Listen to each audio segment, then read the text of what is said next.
ما بعد فاعوذ باللہ السمیع العلیم من الشیطان الرجیم من ہمزہ ونفخہ ونفثہ بسم اللہ الرحمن الرحیم ومن لم يستطع منکم طولا ان ينکح المحصنات المؤمنات فمما ملکت ایمانکم من فتیاتکم المؤمنات واللہ اعلم بایمانکم بعضکم من بعض صدق اللہ العظیم۔ آیت نمبر 25 سورۃ النساء۔ اللہ تعالیٰ اس مقام پہ نکاح کے مسائل جو ہیں وہ بیان فرما رہے ہیں۔ فرمایا کہ جو تم میں سے آزاد پاک دامن عورتوں سے نکاح کرنے کی طاقت نہیں رکھتا، اس کے پاس اتنی وسائل نہیں ہیں، اس کے پاس رہائش اور دیگر معاشی صورتحال جو ہے وہ سازگار نہیں ہے، تو پھر وہ جو مومنہ لونڈیاں ہیں ان کے ساتھ نکاح کر لے۔ یہ کئی بار میں پہلے بھی بتا چکا ہوں کہ اس دور میں اگرچہ یہ لونڈیوں کا دور نہیں ہے اور اس وقت کہیں بھی یہ اسلامی نظام نہیں ہے، ورنہ قرآن پاک کا حکم قیامت تک کے لیے ہے کہ جو عورتیں کافروں کی طرف سے لڑنے کے لیے آئیں اور وہ مسلمان ان کو پکڑ لیں تو ان کو لونڈیاں کہا جاتا ہے۔ واللہ اعلم بایمانکم، اللہ تعالیٰ تمہارے ایمانوں کو جانتا ہے۔ بعضکم من بعض، تمہارے بعض میں سے ہیں، یعنی تم ایمان والے ایک دوسرے کے ساتھ تمہارا تعلق ہے اور گہرا تعلق ہے۔ فَانْكِحُوهُنَّ بِإِذْنِ أَهْلِهِنَّ، تم ان لونڈیوں سے نکاح کرو ان کے مالکوں کی اجازت سے، یعنی ایک آدمی کی اگر لونڈی ہے تو دوسرا آدمی بھی اس سے نکاح کر سکتا ہے ان کی اجازت سے۔ وَآتُوهُنَّ أُجُورَهُنَّ بِالْمَعْرُوفِ، اور ان کو بھی آپ دے دو ان کا حق مہر اچھے طریقے کے ساتھ، چونکہ اس کا حق مہر عام آزاد عورت سے کم ہوگا، تو اس لیے اللہ تعالیٰ نے فرمایا کہ یہ ایک جائز اور حلال راستہ ہے کہ تم اگر آزاد عورتوں سے نہیں نکاح کر سکتے، آپ کے پاس اتنے اخراجات نہیں ہیں حق مہر ادا کرنا اور دیگر چیزیں، تو پھر آپ ان سے نکاح کر لیں، یہ اس سے آسان ہے۔ محصنات غیر مصافحات، پاک دامن ہو، بدکاری کا ارتکاب کرنے والی نہ ہو، ولا متخذات اخدان، اور نہ ہی چھپے آشنائی کرنے والی ہو۔ فَإِذَا أُحْصِنَّ فَإِنْ أَتَيْنَ بِفَاحِشَةٍ فَعَلَيْهِنَّ نِصْفُ مَا عَلَى الْمُحْصَنَاتِ مِنَ الْعَذَابِ، اور اگر لونڈیوں میں سے کوئی فحاشی کا ارتکاب کرے تو اس پر سزا جو ہے وہ آدھی ہے، نصف ما علی المحصنات من العذاب، جو عام آزاد کی سزا ہے اس کے مقابلے میں اس کی سزا آدھی ہے، اس کے احکامات علیحدہ ہیں۔ ذالک لمن خشی العنۃ منکم، فرمایا کہ یہ شخص کے لیے ہے جو بچنا چاہتا ہے ہر قسم کی فحاشی ریانی سے اور وہ حلال راستے کو اختیار کرنا چاہتا ہے۔ تو اللہ تعالیٰ نے تمام راستے جو ہیں جو جائز ہیں حلال ہیں ان کی رہنمائی فرمائی ہے۔ وَأَن تَصْبِرُوا خَيْرٌ لَكُمْ، اور اگر تم صبر کرو تو تمہارے لیے بہت ہی بہتر ہے۔ وَاللَّهُ غَفُورٌ الرحیم، اور اللہ تعالیٰ بخشنے والا اور رحم کرنے والا ہے۔ يُرِيدُ اللَّهُ لِيُبَيِّنَ لَكُمْ وَيَهْدِيَكُمْ سُنَنَ الَّذِينَ مِن قَبْلِكُمْ، اللہ تعالیٰ چاہتا ہے کہ وہ تمہارے لیے واضح کر دے اور تمہاری رہنمائی کر دے پہلے لوگوں کی طریقوں کی، کہ پہلے لوگ کیا کرتے تھے اس کی آپ کے سامنے وضاحت کر دے۔ وَيَتُوبَ عَلَيْكُمْ، اور تمہارے اوپر اللہ تمہاری توبہ قبول کر لے۔ وَاللَّهُ عَلِيمٌ حَكِيمٌ، اور اللہ تعالیٰ بڑا ہی جاننے والا اور حکمت والا ہے۔ وَاللَّهُ يُرِيدُ أَن يَتُوبَ عَلَيْكُمْ، اللہ تعالیٰ چاہتا ہے کہ وہ تمہاری توبہ قبول کرے۔ وَيُرِيدُ الَّذِينَ يَتَّبِعُونَ الشَّهَوَاتِ، اور وہ لوگ چاہتے ہیں جو اپنی خواہشات کی پیروی کرتے ہیں، أَن تَمِيلُوا مَيْلًا عَظِيمًا، یہ کہ تم ان کی طرف مائل ہو جاؤ اور برے کاموں میں پڑ جاؤ، بری عادات میں اور بڑے گناہوں کے اندر تم مائل ہو جاؤ، اللہ تعالیٰ کے مقابلے میں برے لوگوں کی یہ خواہش ہے۔ تو برے لوگوں کی محفل سے بچنا چاہیے، برے لوگوں کی بیٹھک سے بچنا چاہیے، برے لوگوں کی دوستی سے بچنا چاہیے۔ اللہ تعالیٰ نے فرمایا کہ وہ تمہیں برے عادات کی طرف جو ہے مائل کر دیں گے۔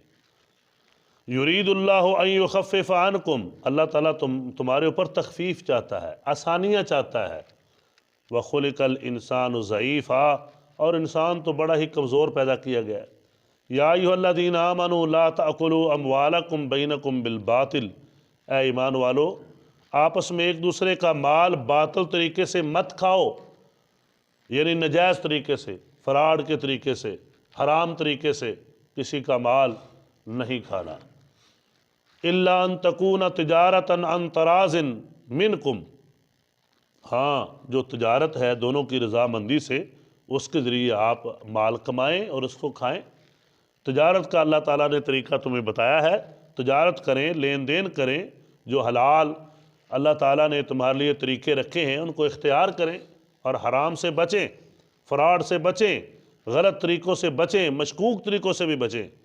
حتیٰ کہ نبی کریم صلی اللہ علیہ وسلم کی وہ واضح حدیث ہے کہ الحلال بین والحرام بین، حلال بھی واضح ہے، حرام بھی واضح ہے، وبینہما امور مشتبہات، اور اس کے درمیان کچھ امور ہیں جو مشتبہ ہیں، جو مشکوک ہیں۔ فرمایا کہ جو مشکوک میں پڑ گیا وہ حرام میں پڑ جائے گا، تو اس معاملے میں تم مشکوک سے بھی اپنے آپ کو بچاؤ۔ وَلَا تَقْتُلُوا أَنفُسَكُمْ، اور اپنی جانوں کو ہلاکت میں مت ڈالو، اپنے آپ کو قتل مت کرو۔ اس میں خودکشی بھی ہے کہ لوگ مایوس ہو کے اپنے آپ کو قتل کر دیتے، خودکشی کرتے، فرمایا ایسا مت کرو، کسی قسم کا ایسا قدم مت اٹھاؤ جس سے تمہاری موت واقع ہو جائے، جس سے تمہاری ہلاکت ہو۔ ان اللہ کان بکم رحیما، بے شک اللہ تعالیٰ تمہارے ساتھ بہت ہی رحم کرنے والا ہے۔ اس کی طرف تعلق جوڑو، اس اللہ کے سامنے آؤ اور اس کو اپنے دکھڑے سناؤ اور اس کو بتاؤ کہ یہ میرے معاملات ہیں۔ اپنے اللہ سے تعلق جوڑ کے دیکھو، تمہیں یہ کبھی بھی نہیں کرنا پڑے گا یہ جو تم کر رہے ہو کہ اپنے آپ کو قتل کر رہے ہو۔ اللہ تعالیٰ تمہارا بڑا رحیم ہے، اس کی طرف ذرا تعلق تو جوڑو۔ وَمَن يَفْعَلْ ذَلِكَ عُدْوَانًا وَظُلْمًا، اور جو کوئی ظلم زیادتی کرتے ہوئے یہ کام کرے گا، فَسَوْفَ نُصْلِيهِ النَّارَ، فرمایا کہ ایسے آدمی کو ہم جہنم میں ڈالیں گے۔ کہ جو شخص اپنے آپ کو ختم کر لے گا، مار لے گا، خودکشی کرے گا، تو ہم اس کو جہنم میں ڈالیں گے، کیونکہ وہ میری رحمت سے نا امید ہو گیا۔ رحمت سے نا امید ہو کر ہی ایسا کام کرتا ہے کہ میرے ساتھ یہ ہو گیا، میرے حالات یہ ہو گیا، میں خودکشی کر لوں، تو فرمایا اس کا ٹھکانہ جہنم ہے، ہم جہنم میں ڈالیں گے۔ وَكَانَ ذَلِكَ عَلَى اللَّهِ يَسِيرًا، اور یہ اللہ تعالیٰ پر بہت آسان ہے کہ وہ کسی کو جہنم میں پھینک دے، کسی کو جنت دے دے۔ اللہ تعالیٰ کے لیے یہ کون سا مشکل ہے۔ ان تجتنبوا کبائر ما تنہون عنہ، اور اگر تم بچو کبیرہ گناہوں سے جن سے تمہیں روکا گیا ہے، نکفر عنکم سیئاتکم، تو ہم تمہارے گناہوں کو معاف کر دیں گے۔ جو چھوٹے چھوٹے ہیں وہ ویسے ہی معاف کر دیں گے۔ کبیرہ گناہوں سے اگر تم بچتے رہو تو ہم تمہارے صغیرہ گناہ معاف کر دیں گے۔ وَنُدْخِلْكُمْ مُدْخَلًا كَرِيمًا، اور پھر ہم تمہیں داخل کر دیں گے بہت ہی عزت والی جگہ میں، یعنی جنت میں داخل کر دیں گے۔ تو کبیرہ گناہ، شرک کبیرہ گناہ ہے، اسی طرح نماز کا چھوڑنا کبیرہ گناہ ہے، سود کھانا کبیرہ گناہ ہے، اور جادو کرنا کبیرہ گناہ ہے، حرام کھانا کبیرہ گناہ ہے، والدین کی نافرمانی کبیرہ گناہ ہے۔ کبائر نبی کریم صلی اللہ علیہ وسلم نے بیان فرمائے ہیں۔ کسی وقت وہ حدیث مبارکہ جو بہت ساری ہیں ان کا بھی انشاءاللہ تعالیٰ آپ کے سامنے ذکر ہوگا کہ کون کون سی دیگر چیزیں بھی ہیں جن کو کبائر کے اندر، کبیرہ گناہوں کے اندر شامل کیا گیا ہے۔ اور سب سے بڑا کبیرہ گناہ وہ شرک ہے، اللہ تعالیٰ کی ذات صفات کے ساتھ مخلوق میں سے کسی کو شریک کر دینا، کہ جس کی معافی ہے ہی نہیں ہے سوائے توبہ کے، باقی جتنے ہیں ہو سکتا ہے اللہ ان کو بھی معاف کر دے، جس طرح اللہ تعالیٰ نے فرمایا نا کہ میں شرک کو معاف نہیں کروں گا، اس کے علاوہ چاہوں گا تو معاف کر دوں گا۔ لیکن شرک ایسا گناہ ہے کہ جس کو اللہ تعالیٰ فرماتے ہیں میں کبھی معاف کروں گا ہی نہیں۔ ہاں اگر وہ مرنے سے پہلے توبہ کر لیتا ہے تو توبہ ایسی چیز ہے کہ جس سے اللہ تعالیٰ شرک بھی معاف کر دیتا ہے۔ اللہ تعالیٰ سے دعا ہے اللہ تعالیٰ ہم سب کو کبائر سے بچنے کی توفیق عطا فرمائے اور صغیرہ سے بھی بچنے کی توفیق عطا فرمائے۔ وآخر دعوانا ان الحمد للہ رب العالمین۔ یا رب لک الحمد کما ینبغی لجلال وجہک ولعظیم سلطانک اللہم صلی علی محمد وعلی آل محمد کما صلیت علی ابراہیم وعلی آل ابراہیم انک حمید مجید اللہم بارک علی محمد وعلی آل محمد کما بارکت علی ابراہیم وعلی آل ابراہیم انک حمید مجید ربنا آتنا فی الدنیا حسنہ وفی الآخرۃ حسنہ وقنا عذاب النار ربنا ظلمنا انفسنا وان لم تغفر لنا وترحمنا لنکونن من الخاسرین اللہم انصر الاسلام والمسلمین اللہم اذل الشرک والمشرکین اللہم اذل الکفر والکافرین رب اغفر وارحم وانت خیر الراحمین ربنا اغفر لنا ولاخواننا الذین سبقونا بالایمان ولا تجعل في قلوبنا غلا للذین آمنوا ربنا انک رؤوف رحیم رب ارحمهما كما ربياني صغيرا رب ارحمهما كما ربياني صغيرا اللهم أنت القوي ونحن الضعفاء اللهم أنت القوي ونحن الضعفاء اللهم أنت الغني ونحن الفقراء اللهم أنت الغني ونحن الفقراء سبحان ربك رب العزة عما يصفون وسلام على المرسلين والحمد لله رب العالمين.